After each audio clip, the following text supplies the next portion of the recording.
You remember where you were when the world stopped. One day, life was moving at its usual pace. Commutes, crowded classrooms, handshakes, and casual conversations. And the next, silence. Empty streets, locked doors, and the haunting awareness that the ordinary life you once had might never return. The pandemic didn't just steal our time, it stole our sense of safety. It stole birthdays, graduations, weddings, and last goodbyes. It stole hugs, laughter, and the small, ordinary rituals that remind us we're human. But most of all, it stole our sense of connection. Humans are wired for togetherness. Psychologists have shown that our brains are social organs. We regulate our emotions not just within ourselves, but through the presence of others. When that presence was ripped away, millions were left with an emptiness no screen could fill. Video calls kept us talking, but they couldn't recreate the warmth of a hand on your shoulder or the electricity of being in a crowded room full of life. For many, isolation became a prison. The walls of our homes became both safety and suffocation. Days blurred together, nights stretched endlessly, and the silence of quarantine echoed louder than any noise outside. The pandemic stole mental health on a scale never seen before. Anxiety skyrocketed, depression deepened, addiction found new victims. People who had always been strong suddenly discovered they were fragile, and those who were already struggling found themselves drowning. But it wasn't just emotional, it was developmental. Children lost years of natural social growth. Instead of playgrounds, they had tablets. Instead of classrooms, they had screens. Their laughter became muted, their friendships digital. Psychologists now warn of the invisible costs: lost confidence, delayed communication skills, weakened resilience. Young adults, just beginning to taste independence, were suddenly locked in bedrooms, robbed of milestones. College graduations became pixelated ceremonies. First jobs became endless Zoom meetings. The thrill of stepping into adulthood was replaced by the weight of uncertainty. And for many of us, the pandemic stole our sense of time. It warped the calendar. Months disappeared into an endless loop of sameness. Birthdays arrived and passed, not with candles and crowds, but with a lonely slice of cake in front of a laptop. The memory of those years is strangely blurry, as if stolen from our minds as much as from our lives. But perhaps the cruelest theft was trust. Trust in stability. Trust in tomorrow. The belief that the world was predictable, that life would unfold according to plan. Suddenly, everything felt fragile. Jobs vanished overnight. Entire industries collapsed. Families who thought they were safe faced uncertainty they had never imagined. And then there was grief.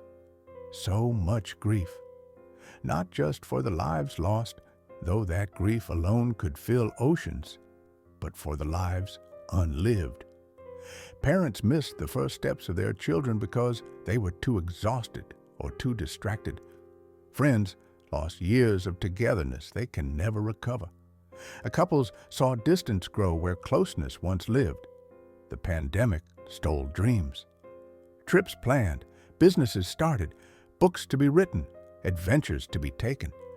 Dreams were shelved, postponed, or abandoned, replaced by survival mode. But here's the truth. When something is stolen from you, you face a choice. You can spend your life mourning what's gone, or you can begin to rebuild what remains. The pandemic was a thief, but it also became a mirror. It revealed to us what truly matters. Stripped of noise, we began to see the essentials: health, relationships, time, presence. And as much as it hurt, as much as it broke us, it also whispered a lesson. Life is not guaranteed. Tomorrow is not promised. The moments you waste will never return. This is where psychology offers us both warning and hope. Trauma can destroy, but trauma can also transform. Post-traumatic growth is real. Studies show that people who endure a crisis often emerge with deeper gratitude, stronger priorities, and a clearer sense of purpose. So yes, the pandemic stole connection, but it also revealed how desperately we need it. It stole our plans, but it reminded us that control is an illusion. It stole our time, but it made us see that every minute is precious. The question now is, what will you do with this knowledge? You can continue living as though those years were wasted, as though you were merely a victim. Or you can use the lessons carved into your soul to create a future richer than what was stolen. Maybe the pandemic taught you the value of a single hug. Don't waste that lesson. Hug longer, hug harder. Maybe it taught you that work without meaning is fragile. Don't waste that lesson. Pursue what sets your heart on fire. Maybe it taught you that time with people you love is the only time that matters. Don't waste that lesson. Choose presence over distraction. For children who lost formative years, parents and teachers now have the chance to rebuild confidence, to prioritize emotional literacy, to teach resilience not from books, but from lived experience. For adults who lost jobs or stability, this is the moment to ask, what do I truly want from life? The old systems have already been shaken. What better time to create something new? For those who lost loved ones, grief will always remain. But let it remind you that love is urgent. Say the words, take the chances, live without delay. The pandemic stole, but it also offered perspective. It reminded us that life is not about waiting for stability. It is about creating meaning in the chaos. And if you're listening to this now, it means you survived. You carry the scars, yes, but scars are proof of healing. You carry the memories, yes, but memories are proof of love. And you carry the choice, always, the choice to let the theft define you or to rise stronger because of it. You are not the person you were before the world stopped. And maybe that's the point. Maybe you are wiser now, more aware, more grateful. Maybe you understand, in a way you never did before, that life is fragile and that fragility is what makes it beautiful. The pandemic stole years, but it does not have to steal your future. That belongs to you.